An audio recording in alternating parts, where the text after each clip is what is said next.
Alors il y a un paradoxe dans notre société du XXIe siècle, à savoir que l'acquisition de la dépendance nécessite de plus en plus d'apprentissage. L'âge moyen de départ d'un adolescent de la maison, c'est 24 ans. Ce qui veut dire que pour prendre son indépendance, eh bien, l'adolescent aura à acquérir un certain nombre de compétences sociales, des études, pour acquérir cette situation d'indépendance. Et par le même temps, à côté de cet apprentissage, il y a de plus en plus d'offres, que ce soit au niveau des produits, des jeux vidéo, qui créent ces mécanismes de dépendance auxquels le parent aura à faire face. Alors pour représenter, je dirais, l'aide des parents et les liens des parents aux adolescents, imaginez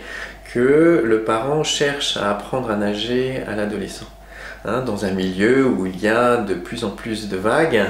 et où l'apprentissage de la nage va devenir de plus en plus complexe. La difficulté qu'il a, c'est que certains adolescents, je dirais, auront besoin de prendre un petit peu la tasse pour essayer d'apprendre.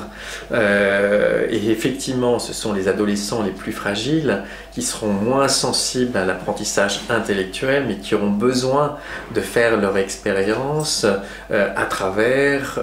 des expériences pratiques, c'est-à-dire apprendre à nager et se dire que où on boit la tasse, où on coule, et c'est là qu'on commence à nager. Alors se pose le problème chez le parent de où on est trop anxieux et on ne supporte pas que l'enfant boit la tasse, et on va essayer de le soutenir tout le temps, mais quand on le soutient tout le temps, il n'apprend pas à nager, du coup il grandit, il commence à se débattre et commence à donner des coups. Et que l'idée chez les parents, c'est de progressivement lâcher prise, mais plus il tarde, plus l'enfant boit la tasse, et plus il boit la tasse, plus ils sont inquiets et du coup ont tendance à vouloir soutenir. Donc je dirais, il n'y a pas de recette magique pour les parents, mais simplement de dire, évidemment, il ne faut pas que l'adolescent coule, mais il faut que parfois cet adolescent accepte